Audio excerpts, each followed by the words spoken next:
Hi everyone. Welcome to Tarni's kitchen and greenery. ఈ రోజు మన రెసిపీ గుమ్మడికాయ మజ్జిగ పులుసు. చాలా మంచిదండి వేసవికాలంలో. ముందుగా బూడిద గుమ్మడికాయ తీసుకొని దాని మీద ఉన్నటువంటి చెక్కుని తీసుకొని అందులో గింజలన్నీ తీసేసి చూపిస్తున్న విధంగా సన్నగా కట్ చేసుకోవాలి. ఇలా కట్ చేసుకున్న గుమ్మడికాయ ముక్కల్ని ఒక గిన్నెలో వేసుకుని 2 గ్లాసులు వాటర్ అనేది పోసుకొని ఉడకబెట్టుకోవాలి. ఇది ఉడకటానికి కనీసం మనకి 15 మినిట్స్ టైం పడుతుంది. ఈలోపు ఉల్లిపాయలు, టమాటాలు సన్నగా కట్ చేసుకోవాలి.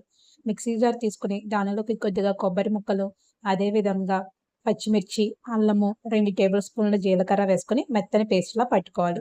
ఇప్పుడు 2 కప్పుల పెరుగనేది తీసుకొని దానిలోకి 2 టేబుల్ స్పూన్ల శనగపిండిని తీసుకొని ఉండలు లేకుండా ఈ విధంగా గిలకొట్టుకోవాలి. ఆ తర్వాత దీనిలోకి హాఫ్ టేబుల్ స్పూన్ పసుపు వేసుకొని పక్కన పెట్టుకోవాలి.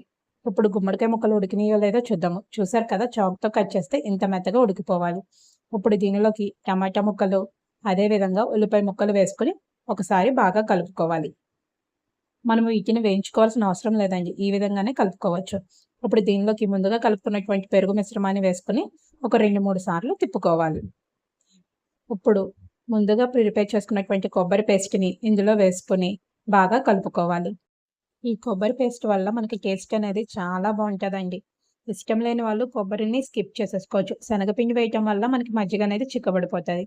సో, ఇప్పుడు దీనిలోకి రుచికి సరిపడా ఉప్పు వేసుకొని, మూత పెట్టుకొని కనీసం ఒక 15 నిమిషాలు అలా వదిలేయాలి. అలా వదిలేసిన తర్వాత చూస్తే మనకి చూసారు కదా, మజ్జిగ అనేది ఈ విధంగా చిక్కబడిపోతది. ఇప్పుడు దీనిలోకి పోపు కోసం కొద్దిగా ఆయిల్ తీసుకొని దాంట్లోకి ఆవాలు, జీలకర్ర, మెంతులు, ఎండుమిర్చి, కరివేపాకు, ఫైనల్‌గా ఇంగువ వేసుకొని ముందుగా ప్రిపేర్ చేసుకున్నటువంటి మజ్జిగ పులుసులోకి పోపు పెట్టుకోవాలి. దీనిలోకి సైడ్ కాంబినేషన్ ఊరమిరపకాయలు కూడా వేయించుకున్నానండి. ఇలా కలుపుకున్న తర్వాత కొత్తిమీర అనేది యాడ్ చేసుకోవాలి.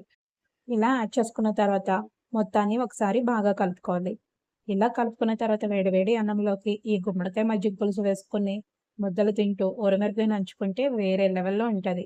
ఊరమిరపకాయలు లేకపోయినా అయినా ఉత్తగైనా చాలా టేస్టీగా అనిపిస్తది. మరి ఇంకెందుకు ఆలస్యం? ఒకసారి ట్రై చేసి చూడండి. మరిన్ని టేస్టీ వంటకాల కోసం please subscribe my YouTube channel. Like, share and comment also. Thank you all.